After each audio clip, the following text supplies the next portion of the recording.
আলাইকুম, আমি ইব্রাহিম খলিল। সৌতুল ইসলাম মাদ্রাসা আমি 2016 সালের জানুয়ারি মাসে শুরু করি এবং সেই থেকে আলহামদুলিল্লাহ এখানে নুরানি প্লে থেকে পঞ্চম শ্রেণী এবং ছেলে এবং মেয়েদের আলাদা আলাদা হেফস বিভাগ চলমান রয়েছে এবং চলছে। তো আজকে যে অনুষ্ঠানটা এটা ছিল আসলে প্রতি বছরের ন্যায়, এটা আমাদের প্রতি বছর হয়ে থাকে।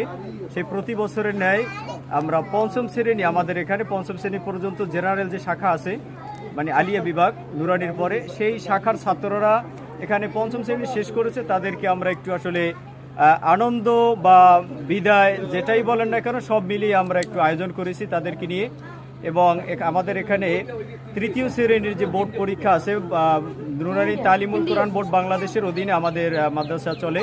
তো সেই তৃতীয় শ্রেণীতে আমাদের সমাপনী পরীক্ষা থাকে প্রতি বছর। গত বছর আমরা অ্যাটেন্ড করেছি, এবছরও আমাদের 23 জন ছাত্রছাত্রী অংশগ্রহণ করবে।